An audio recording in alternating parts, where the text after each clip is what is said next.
stuck in the mail.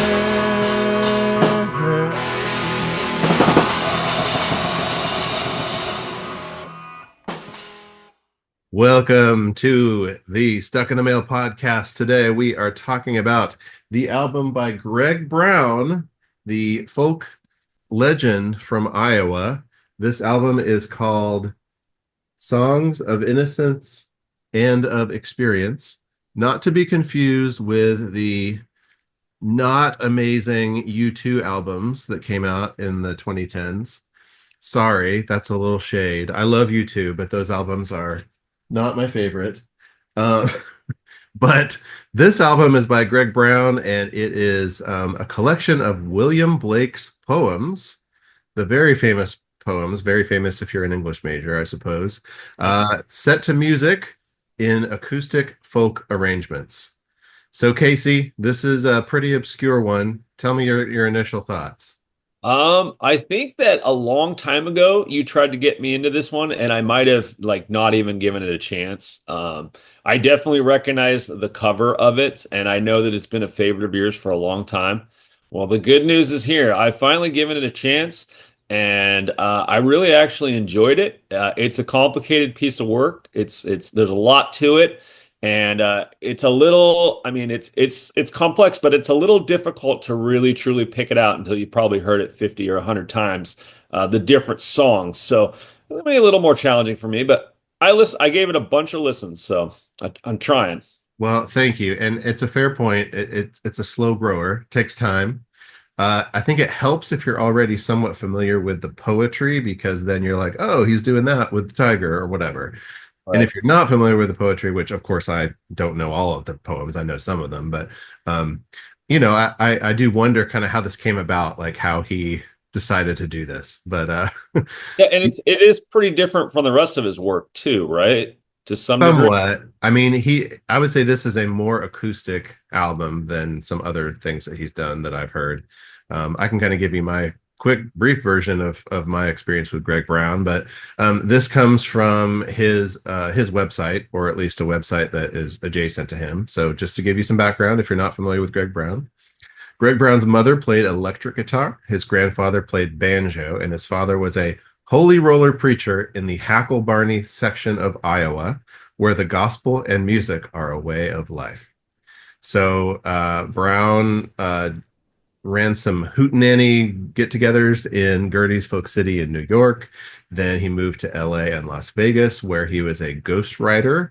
And then he traveled with a band and then even quit playing for a while before moving back to Iowa and then began writing songs and playing in Midwestern clubs and coffee houses. So I thought that was a good, pretty succinct description of his early days. Yeah. I came across Greg Brown because in college I had a good friend and a music fan who was from Minnesota, and he's pretty big in Minnesota. Yeah. Yeah, that kind of makes sense. It's making sense. And so she introduced me to a lot of great singers, songwriters. He was one of them. He also appeared on a lot of folk compilation albums in the 90s, which is where I continued to encounter him. So I just kept seeing his name, kept hearing his deep voice. Um, Yeah. he has a couple of songs on an album that I really love that is weirdly out of print, and that is Joan Baez's Dark Chords on a Big Guitar. She covered two of his songs on that album. Both are brilliant. Just you can tell that he is someone who songwriters respect and appreciate, and they love his wordplay and imagery and all those things. Or in this case, English majors, right? Or Since in like, exactly. So yeah, this is Songs of Innocence and of Experience. So William Blake's poems, if you're not familiar with them, these poems were written in the late 1700s. There are 49 of them total. Greg Brown here covers 16 of them. So the completist in me wishes he would do the whole thing, but he kind of picked some of the greatest hits, I guess you could say. yeah. I think I knew the Tiger as a Blake poem, but that would be the only one. That seems like something that was taught in maybe like English 4 honors or something, English 3. Because that song, that's one of my favorite tracks too, but that's one of the standout ones that I think like, oh, I've heard that poem before. The Yeah. fearful cemetery or what I can't recite it obviously, but yeah, that's the one I'm recognizing. And I read up on Blake a little bit and I found him to be a really interesting character and English poet, to say the least. Yep, he's poet and artist. So these are a collection of illustrated poems. They look like this. And so what Blake would do is he would engrave these images and then hand print and color them. Mhm. And I believe his wife was involved in the process as well. And Yeah. so Blake described in a letter that Songs of Innocence and Experience was an attempt to combine, quote, the painter and the poet. It was inspired pretty clearly by children's literature, but with a bit of a dark twist. Everyone knows, of course, that children's literature often does have a dark twist.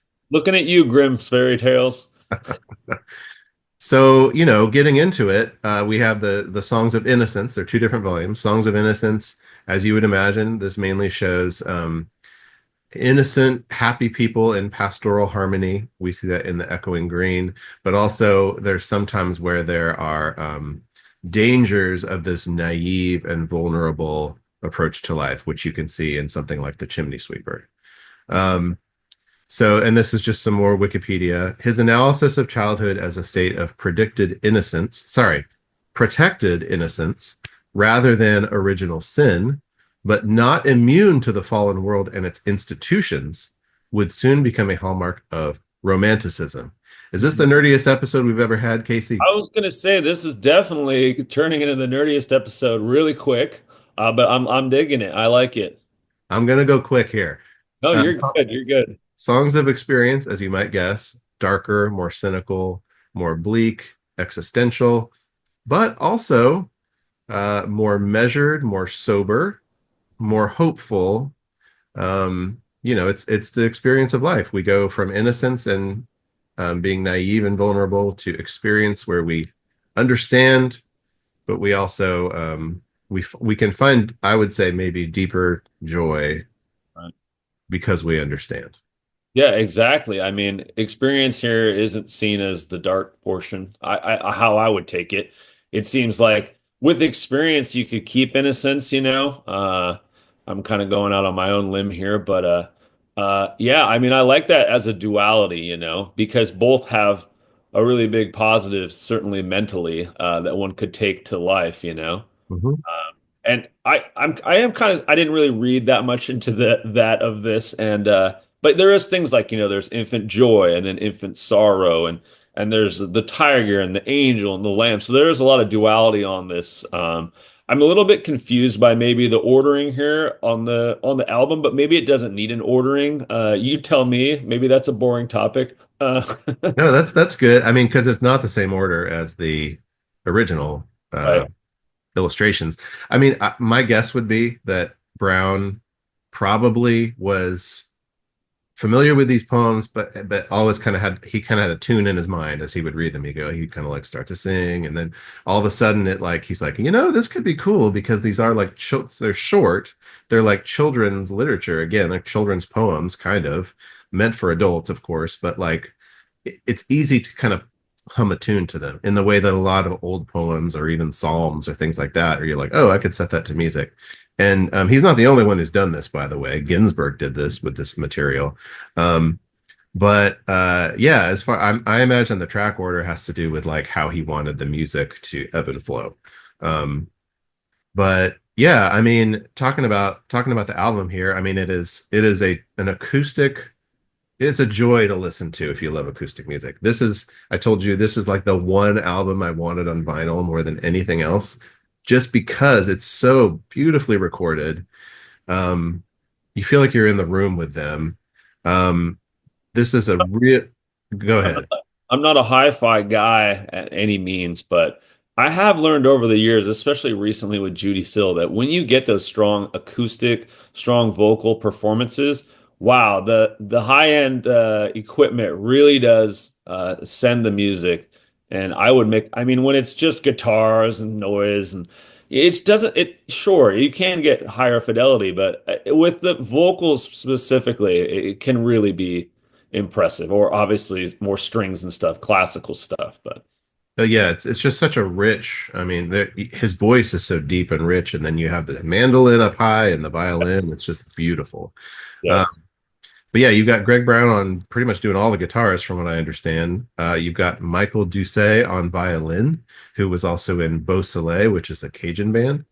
You have Angus Foster on bass. You have the great Peter Ostrushko, my favorite, on mandolin and violin. I love the mandolin on this album. Love it. yes. Many of my song notes have mandolin followed by the word beautiful. Uh, Beautiful. uh, Chimney Sweeper, The Angel.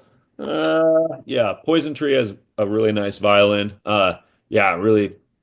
This is a pretty long album, and I felt, at least maybe from my memory, it starts off more just him and the guitar, and then it kind of gets better, deeper. Like I find that my favorite cuts are deep on this album, and I probably never even got to them before. But I mean, I played this album quite a bit, and yeah, I mean, I think you had emphasized Little Vagabond, which is a really fun one, fun little lark, and that one's like track 14, Yeah. and that one's great. It's I kind of definitely let's talk about Little Vagabond because okay. that is one of my favorites. I'm glad you picked up on it. So yeah, so I want to just can I, is it okay if I read the poem? Would that be totally Yeah. nerdy? No, it's all. If So people are watching this, they're staying into it now. it's only four stanzas. I love it so much. So again, this is from the Songs of Experience. So here we go. Dear mother, the church is cold, but the alehouse is healthy and pleasant and warm. Besides, I can tell where I am used well. Such usage in heaven will never do well. But if at the church they would give us some ale and a pleasant fire our souls to regale, we'd sing and we pray all the livelong day, nor ever once wish from the church to stray. Then the parson might preach and drink and sing, and we'd be as happy as birds in the spring. And I love this part. And modest Dame Lurch, who is always at church, would not have bandy children, nor fasting, nor birch. And God, like a father, rejoicing to see his children as pleasant and happy as he, would have no more quarrel with the devil or the barrel, but kiss him and give him both drink and apparel. Yep. Yeah, it's a fun one. It has such a Renaissance period, medieval period poetry to it. I mean, this is almost the 1800s when Blake was putting this out. Like the birth of America is when he's writing this stuff. And this is a British guy. And he was in with the French Revolution too, right? He was pretty radical.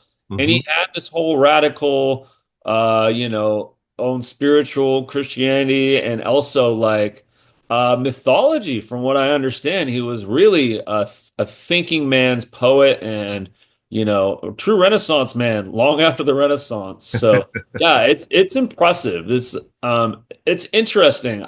This kind of turned me on to Blake a little more. I do like Greg Brown. I do like his voice.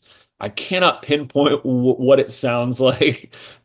There are points where it sounds almost like a Tuvan throat singer or uh, almost Japanese in some spots. But Well, yeah, if I may be philosophical about this and why I love the Little Vagabond in particular. So, okay, you look at a song like Infant Joy from the Songs of Innocence, right? That song is all about the what ifs of what is possible in life. Like you are a little baby, the world is open to, everything is a new discovery, right? yep, You look at a song like Little Vagabond, that is also a what if kind of song. But in this case, yeah, it is someone who has experienced the way church is and is dreaming about the way church could be. So he's experienced life, but he still has the perspective of the infant joy. I just find it, and it's specifically about church and like if church could be just like the pub, essentially, what a yeah, wonderful world it would be. But it's that approach, it's that bringing that sort of naive, but I don't know, bringing that perspective into your life, even though you've experienced hardship, I think is Yeah. beautiful. Yeah, it's got a good I don't know, Lil Vagabond is the Christmas track on here too. For sure. Well, Since we're tis the season right now. So yeah, it's a good one. some other fun ones, I would say, are there's a lot of characterization of nature on this album. You know, Yes. compare and contrast. You can see why English teachers love this stuff because there's compare and contrast. Can we throw in the really short 47-second Garden of Love here? Because I think that's the easiest parallel to what we're just talking about when I'm drawing a blank, the little vagabond.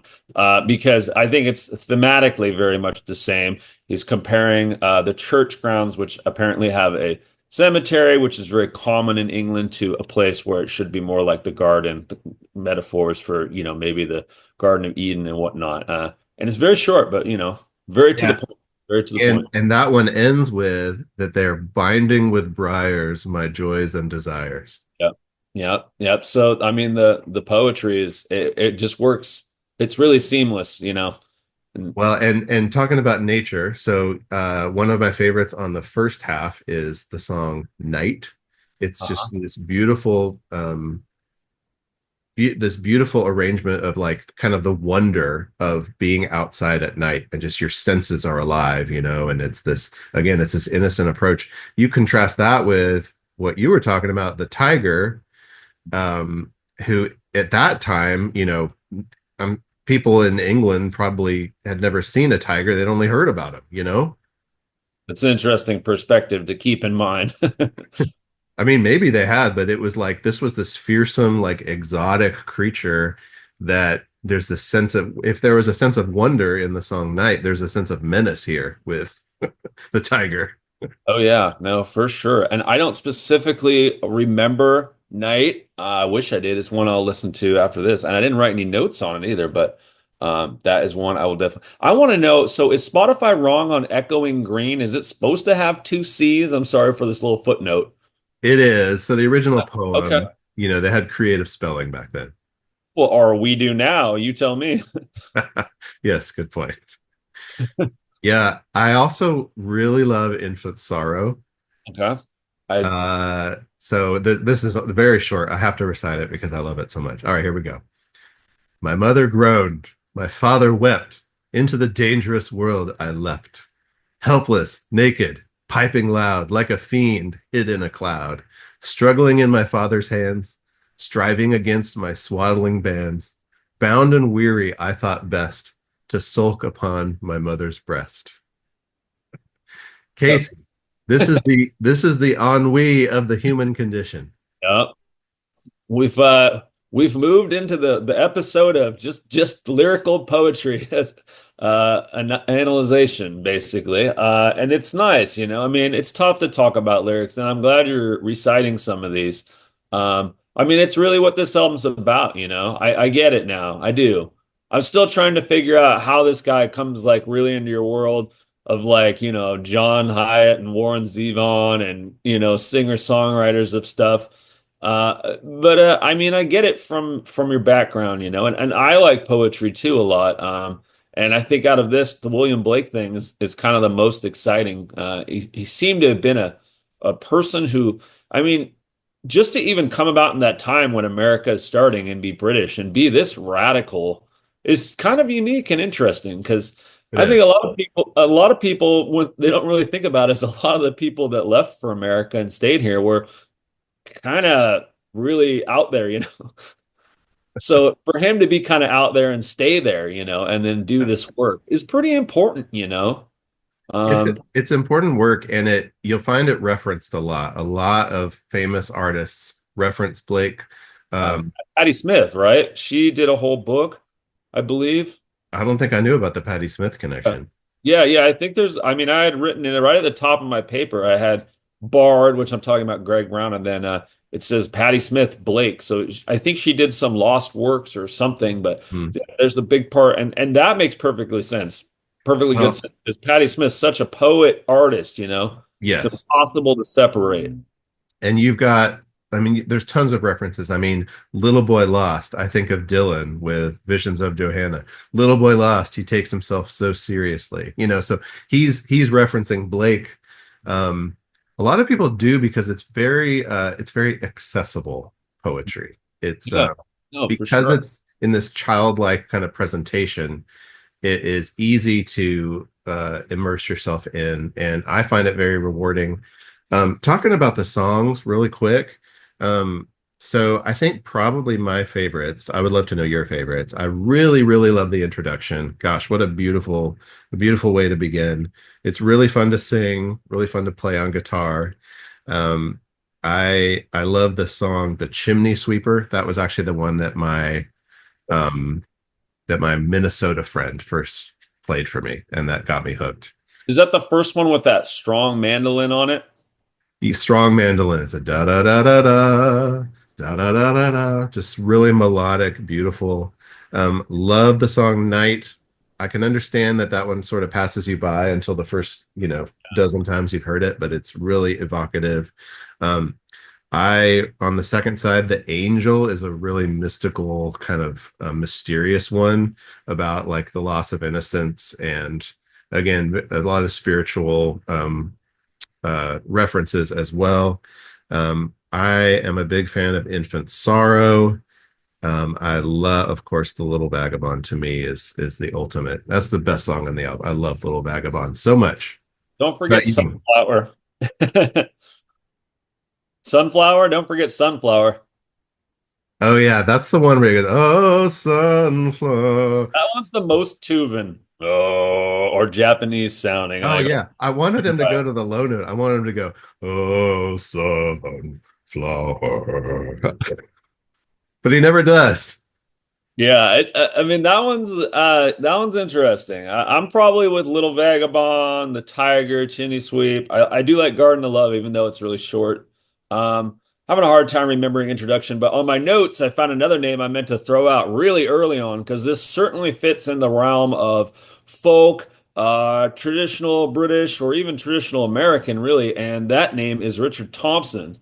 I do get that feeling too. Richard Thompson, of course, Fairport Convention, Yeah. famous kind of British traditional music. So it's kind of like if you've never heard that name, check them out. As far as British kind of traditional music goes, Mhm. they're the big ones. Not Well, popular here. oh, love him so much. You know, So good.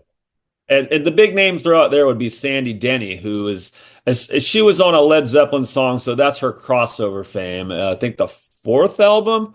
Don't quote me on that, but yeah, she was an integral member of Fairport, mhm.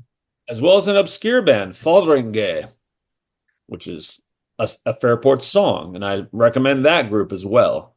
Uh, Well, I appreciate you giving this a chance, Casey. yeah. It's one of my favorites. It is a slow grower. It's obscure. I had to do it after we've been talking about all these obscure groups. This is Oh yeah, just an album fair, that means a fair. lot to me. And maybe if you like acoustic music, it's worth giving it a shot. It is on streaming. Yes, So look for the man in the lake. yes. We'll work on that thumbnail recreation later. So we on to my pick for next week, which will be Yes. possibly late 24, possibly early 25. But this is a first. We're doing a first here. Something I didn't think would happen so soon. But I don't know how many episodes it was that we did a Judy Sill episode on her first album, self-titled. Judy Sill, the first artist put out on Asylum Records by David Geffen. Well, I swore that I would not cheat, and I swore I would not go online and purchase her second, only other main album, Heart Food, and that I would find it in the wild. And lo and behold, I did at a record show. A gentleman, my good friend, I'm gonna shout out Miguel here, told me about a dealer that had this, and I ran, ran to pick this up. And it was $150. Guy wouldn't budge even a penny. And I said, that's fine. I'm good with that.